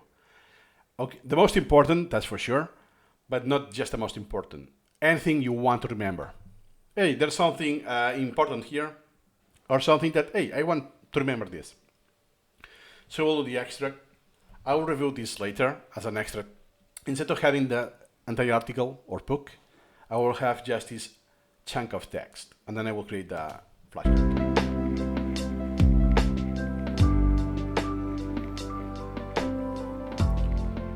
Question and answers or closed solutions. That is also question and answer, we could say, but how it's presented is like in a statement with a missing part. That the missing part will be the answer. Okay, this feels like it's completely being added post-recording. This, in turn, enters systematic review and repetition that maximizes the long-term recall of processed texts. Dr. Piotr Wojcik. Yes, because in SuperMemo, Incremental Reading, not only the flashcards are scheduled. Yes, the flashcards are scheduled in a spaced repetition algorithm, but the reading is also scheduled with a different algorithm. It's actually even easier. But you also schedule when you will read this next time. Incremental reading, as described by Wozniak, is the practice of reading thousands of articles together without losing the big picture, pretty much, but just saying, oh, what? What did you just... Well, I think it would be the other way around. You don't lose the big picture. You don't have the big picture at all. You are building the big picture incrementally instead. Say? Okay, I'll try to explain this as simple as I'm able to. So, incremental reading is reading of many articles together, and you read, let's say, 3 paragraphs. Together, I think he means, but in the same software. Of every article, the algorithm automatically postpones the other articles to the next days, 2 days, 3 days. Not exactly. Perhaps it's just the phrasing. Postponing is a feature in SuperMemo, Incremental Reading, sorry. When I say SuperMemo, Incremental Reading is because now SuperMemo is the only tool that is implementing Incremental Reading. I use it as synonyms. Postpone is a feature in SuperMemo that, okay, you have a scheduled date, an outstanding date, and you push this further to the future. But what he means, I think, it's the outstanding date, when this is generally scheduled to be reviewed, to be read next time. And you pick up on that later. And the extracts that you make, like small summaries, you can think of them as... Yeah, not necessarily summaries, could be if you want, but it's just a fragment. It's like a highlight.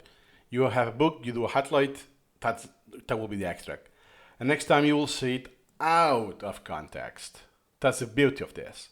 When you see this, now you see extracts, you know the next repetition is another extract. And it's out of context, and it's a different topic. You do interleaving and all of this. This strengthens the learning. This is something positive that at the beginning, you may think that, what is this? That doesn't make any sense. It's bullshit. Turns out, counterintuitively, it's the opposite. You process those and make them into flashcards. So let's say you're reading like Sorry if I'm being picky. You don't make them flashcards. You make flashcards out of them. So the extract will remain an extract. You just will create a closed relation and then adapt the closed relation with the item form, but you don't convert the extract into a card. You make a card out of it. Or cards, can be more than one. A medicine textbook, right? On anatomy, so you're reading something about the kidney, and you read, I don't know, the first 2 paragraphs, and you say, oh, I need to remember this and this, and you're making flashcards out of those thanks to SuperMemo's tools. How? Another video. But the amazing thing, really, is that then you jump to stomach and say, okay, now I want to read from here, and I need to remember pretty much everything. Then you start processing until you're tired. Not even 3 paragraphs, you can do as much paragraphs as you want. And okay. Yes, you can do what you want. At the end of the day, you just follow your own drive, what you want to do. But it's optimized, SuperMemo is optimized for the minimum one memory, one action. That means that you will read something.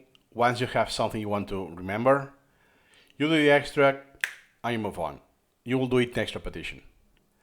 Yes, you can read 3 paragraphs. 3 paragraphs is quite a lot in standards for incremental reading. But again, he uses incremental reading for medical school with deadlines. So this skews a lot the usage of incremental reading. Just to let you know that it's one of the possible uses, but it's not the most representative. I do understand is his standard because he's a medical student, but it's not misleading. But I mean, you're representing something kind of more than exception to the rule. And I know I can't explain incremental reading in 3 minutes, not even in 30 probably, but well, I have been trying for I don't know how long, longer than you. Did I succeed, by the way? Let me know. The point is, you have everything you need into a program, you never lose track of it, and you incrementally make active recall material out of passive reading. That's the key. You have the passive material. He just mentioned articles, can be videos, anything. Slides, anything. Then you incrementally, gradually convert these through extracts and highlighting, whatever. At the end of the day, once you have processed these non-linearly, you will have the flashcards of what you have chosen to remember.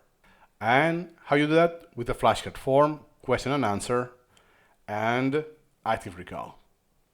And since the scheduler algorithm with spaced repetition will be showing this to you when you require it to keep it, so you avoid forgetting, you will keep most of this, at least 95% this memorized for indefinitely in the future. So you will never have to reread that stuff. Instead, you will... Exactly. So you could say that at some degree, incremental reading requires rereading already, because I read something like those 3 paragraphs he said, I do the extract. Then the extract, if I do pure incremental reading, I don't have deadlines in the school setting. Perhaps I will take 3 weeks, 3 months, 3 years. If the priority is low, I will need 3 years to see this extract. So what happens that I do forgetting in between? And that's the beauty. It's non-linear, an iterative process. That means that if I do, let's say, 1 flashcard out of the extract, but I'm not done, I will see the extract next time. I will have slept. That means I had memory consolidation, and that also includes forgetting of information. And I did some of the forgetting. It's something good, because I want to forget what I don't want to. It's just nice. It's pollution. Incremental reading, it's so powerful that I feel bad for not explaining myself too well. Yeah, same thing. And it's not just that it's not that hard to explain. In reality, it's very easy to explain and quick. What is hard is to make other people understand it. Once you try it yourself, boom, now I get incremental reading. And now with a few sentences, oh yeah, that defines incremental reading. But because I already tried it. And to simplify, for me, I can reduce it that if you really want to understand what incremental reading is, you need to try it. As simple as that. One analogy, let's say you are a kid, you start, I don't know, with puberty, and you read a lot about sex. A lot of books, research papers, psychology, neuroscience, whatever you may want. But you have never experienced it. Once you experience sex yourself, hey, now I have a better reality of what it is. Even if I don't understand it, what's happening in my body, my reaction, or my brain, my reactions and all of that, why this physiology reacts this way, or psychology, but I'm experiencing it. Yeah, I don't know if it's a good analogy, but you get my point. Just review the flashcards and the insights you made, not even summaries, which are basically lame textbooks. No, and summaries are not that efficient, by the way. Spoiler, read some research about it. Yeah, just in case, in SuperMemo or Incremental Reading, you don't do summaries at all. You can read summaries if you want to, but it's not that you have a piece of text and you will incrementally do a summary. That's not a technique you use in Incremental Reading. You could if you want, but it's not designed for it. And it's not the efficient way to learn, as he just mentioned. Will have active recall material at your disposal, complete disposal, to remember everything you extracted and deemed important for your study. And that's the truly amazing thing about SuperMemo. Incremental reading allows you to do multiple things. Did you notice in SuperMemo Incremental Reading, he also is using SuperMemo and Incremental Reading interchangeably, like synonyms. On parallel, you don't need to switch because there is interleaved practice. Please Google that term, which is basically, so I'm doing my reviews. Micro interleaved practice and micro at all levels. That means that every single repetition you switch topics. Not necessarily could be that the next is from the same topic or even the same article, the same source. So even if you do a session mainly on, let's say, anatomy, following his example, you could get biology, English language, history, in between. So I have, 10 flashcards from physiology of medicine. But in those flashcards, there are also my Chinese flashcards. And some of you will say, oh my God, that's a terrible idea. Sorry. Yeah, me included at the beginning that is a terrible idea. The opposite is true. And how do you do that? In fact, what I shared earlier in this video, that I did, I used Anki for anatomy, and I aced the exam, having honors for the first time. I also had cards for Japanese, not Chinese, as him, but Japanese. And you would say, this is so off topic. I wasn't aware of this. I didn't put Japanese cards so I could interleave and benefit from this. No, it's because it was so painfully and dreadfully boring that let me add some material here that I do for fun, that back in the day was Japanese language. So for me it was just to not die of boredom. And luckily happened that was slightly increasing my my performance. A blind decision that I was lucky. Simple, it's actually better for you to do some interleaving. Not only that, he hasn't mentioned this explicitly. It gives the impression that it's just about flashcards, but no. You are also micro-interleaving, reading and recalling. So you could read, because this is a repetition in SuperMemo, you read, you may extract or create a close deletion, and the next repetition, it's a flashcard. Perhaps the next one is also a flashcard, and then it's another reading. So you are interleaving the practice of reading and recalling. And I say reading to simplify, but could be a video or an audio, like a podcast kind of thing. It's not limited to text. Let's see what he says. Interleaving is a process where students mix, users mix or interleave multiple subjects or topics while they study in order to improve their learning. I don't like how they phrase it, that they say study, student, I will just say learner again. Because this feels like they do it for a curriculum, for formal education, when it's not. You do what you want. You just learn. You don't study. Let's see his example. He is learning Chinese because he wants to. It's not part of the curriculum. He doesn't require to know Chinese for immigration, paperwork, or whatever. It's not his case. So, is he studying Chinese? I would say he is learning Chinese. Simple, it's actually Rote practice, on the other hand, involves studying on one topic very thoroughly before moving to another topic. Yeah.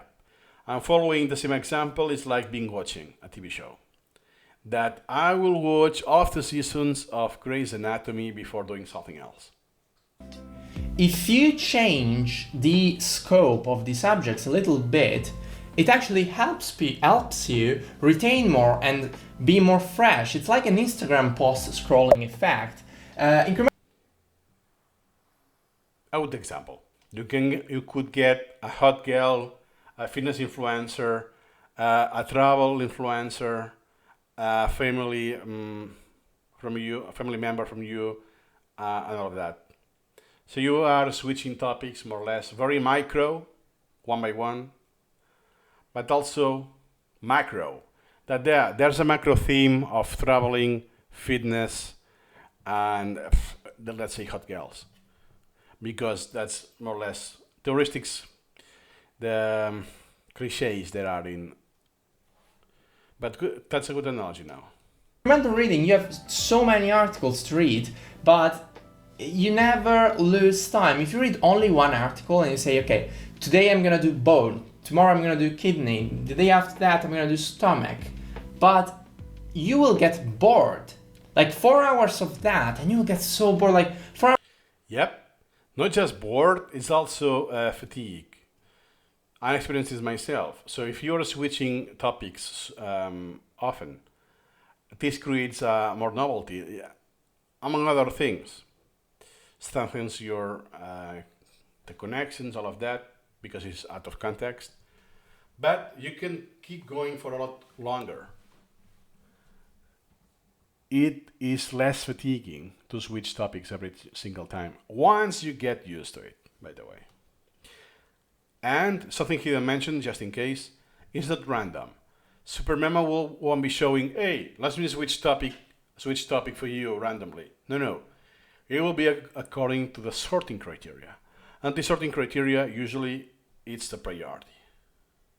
So what's outstanding? So what has been scheduled to see today or in the past that you didn't finish, you didn't see it, it was left outstanding. With this, with priority and some degree of fuzziness in this priority, which you can customize, by the way.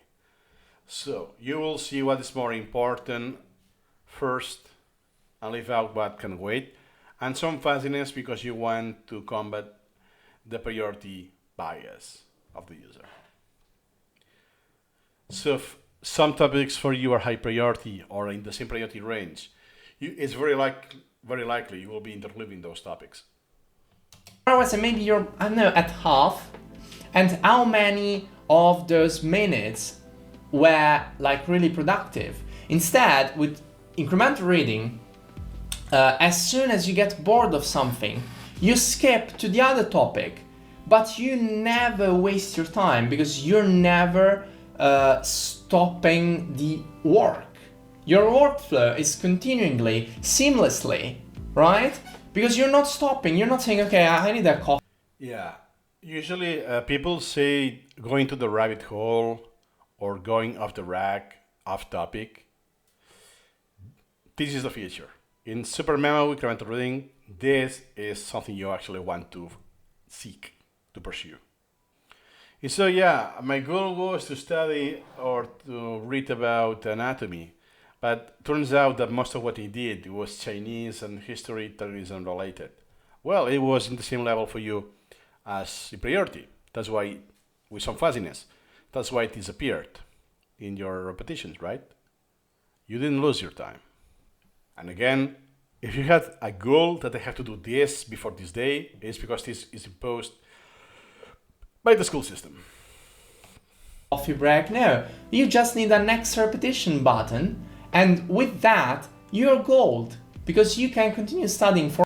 That's why, in reality, once you you understand the basics of incremental reading, it's very simple. So as soon as each repetition, you assess the priority, you set the priority accordingly, you just click next repetition, next repetition. And since there will be information overflow, you will never finish the outstanding queue. There will be always more content to be shown to you that you can actually read and process. It is easy as that. Oh, now I need this, let me import it, boom. And I forget it. I will see that next time according to the priority and the outstanding, the interval. So with basic next repetition, make a close deletion, make an extract, and apply done, those basic commands, you can incremental reading already. For hours and hours, and as soon as you get bored of something, you jump to the next argument. The amazing thing is that you will never stop being productive and learning with that feeling of, oh my god, I don't want to do this paragraph, how can I do that? And you take 1 hour to go through that. No, just do it tomorrow, process it tomorrow. Tomorrow you will make amazing flashcards out of that, but today, we are. And it's because it's a lot easier to schedule that. If you just read from a PDF file, it will be a lot harder to track what you have read, what you have skipped, so you haven't read that yet. With SuperMemo, that's a lot easier. You do the extract, you know this isn't processed because it's not done. You can assess different priorities, so you have this non-linearly flow, and you can postpone, even if it's scheduled, you can postpone it for later, whatever you may want to. The key is that it's a non-linear flow. We're doing what we like, and from today onwards, every day you will do what you love. That's the amazing thing about learning. Okay, I want to close, this is my closing remark. Learning is about studying something you love. And SuperMemo, interleaved practice, incremental reading are just tools to have you not lose the love you have for learning, because many people lose that for thanks, or not really, because of, he was cutting there. Because of their universities, in 2 words, Prussian system. Colleges, high schools, and on and on and on. Instead, we're trying to take the control, the reins of our life back by making it an enjoyable process, even if it's difficult. And there are many techniques. I will explain incremental reading in another video, but he did, and I'm sure. That's it. It's all about making learning enjoyable, and spaced repetition isn't about making learning enjoyable. Learning already is enjoyable. It's because with the school system, it makes it boring. You have to gamify it to make it pleasurable and so on. But if you had no school system as of today, with a coercive system, you will experience learning on your own, free learning, and it will be pleasurable. So SuperMemo doesn't make the learning pleasurable. It is already pleasurable. You just manage the reading and the learning As you get most of what you want, it will become enjoyable. Because man, I can process, learn, read, and remember what I like the most, what I need the most, and what I enjoy the most, thanks to this tool. Software will have you never forget everything, or at least control what you're forgetting. You never forget everything, or at least control what you're forgetting. So, for other videos like this, subscribe to the SuperMemo Wiki Gang channel. Gang. Usually it's not used, the gang. It's more seen as a cult. And see you in the next video. Yeah, here's how he ends the video. The kind of thing. Like I say, see incrementally, he does this. Let me see the comments. Marty says, it's nice to see that there are still some people who use original SuperMemo instead of the widespread Anki. I myself stumbled upon SuperMemo not long ago, and I'm amazed by the possibilities it has in comparison with other space repetition programs. Yeah, usually that triggers some pattern that people say, hey, SuperMemo's like Anki, or Anki like na. No, it's the other way around. And all of any other app has built upon the research and based on SuperMemo, basically. The other way around. But it just happened that they discovered any other app, most commonly Anki, but not limited to, and then they realized, hey, this is based on this, SuperMemo. And they think they have the bias of what they experienced that, hey, can really see your enthusiasm about learning, and it's contagious. Thanks. I hope I do the same, by the way. Oh my god, this is super long to read. This user, 4 years ago. The one thing I'm unclear about with regards to incremental reading is reading topics to have a deadline. Yeah, exactly. That is unnatural. You should not have deadlines to begin with. Because the education system, in the school system or the Persian system, is not natural. It's coercive and so on. I want to repeat the same thing. Check the second channel. If you're in college and you need to have a certain amount of chapters read before the test, the algorithm might schedule the readings well past the test date. Yes. Because SuperMemo, or incremental reading, is optimized first for free learning. That means you do what you want. You don't follow a curriculum. Second, it's free, it's unlimited. There are no restrictions in time, no deadlines. And third, it's optimized in the long term.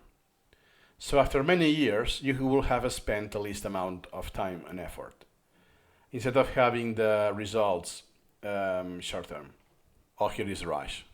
There are still some ways, some functions in bulk or in batch that you can do to override this, but yeah, you're fighting the algorithm. Another person says, great video, happy to see that's someone promoting SuperMemo. I also promote it, even though I have never tell you why I promote SuperMemo for free. The only thing I said is because I like it, and it's pleasurable for me. And it's a pity that people don't use it as often as other programs. Absolutely.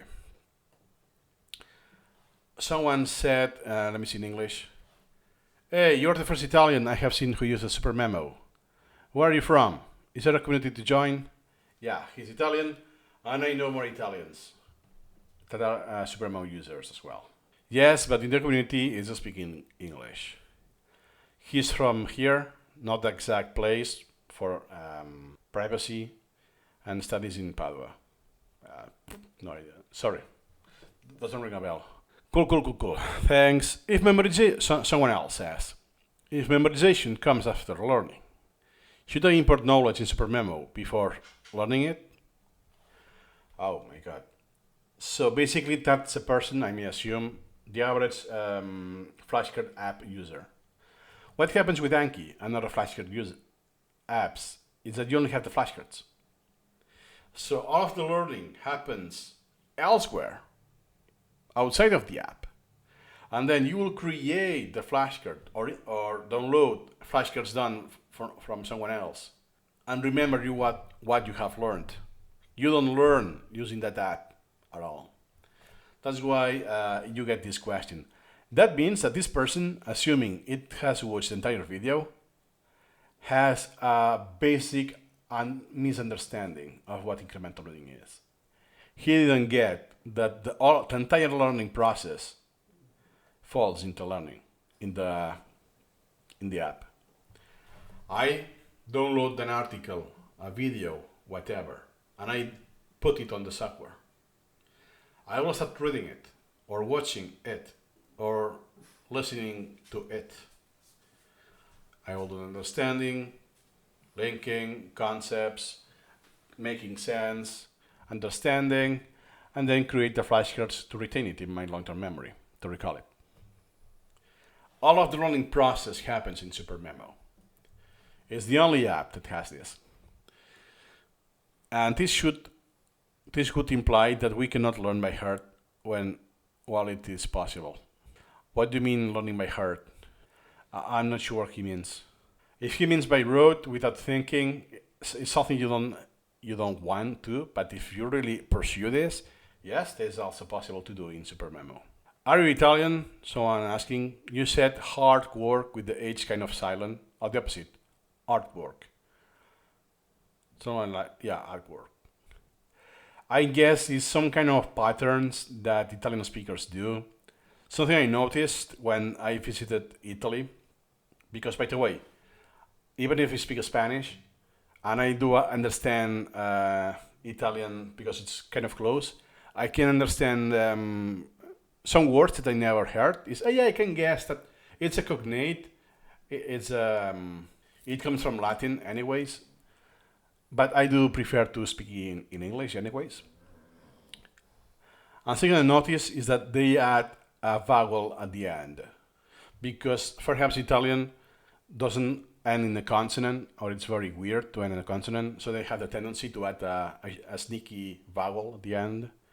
And it's a pattern that you can easily identify, hey, that person may be a native speaker of Italian. I didn't pick that up. And in Spanish, my native language, will be the opposite. You will say heart. So you overdo the H because of the Spanish influence. That's how you can pick up a Spanish speaker. Someone else says, I'm new to SuperMemo. I have a test in 6 months. Okay, so again, for tests and exams. In 6 months, and I would like to know if you can configure the SuperMemo so that the repetitions are more intense until the date of, again, no. You can manually fight the algorithm, but there's no setting that, hey, I want to customize this. RamNote does. At the date of the recording, Anki does not. And to my knowledge, perhaps there are more apps, but RamNote, now you have I think it's in alpha or beta, you have the exam scheduler. So in case you need to cram and you use flashcards for cramming, and you have different exams, you can optimize for those deadlines. Yeah, that person eventually give up. Okay. I love how non-native English speakers use the F word, as it means nothing. Yeah. Hey, Cubis! Once a non-native speaker gets to a certain level to actually understand some nuances of English, it starts to get truly annoying and catch you off guard.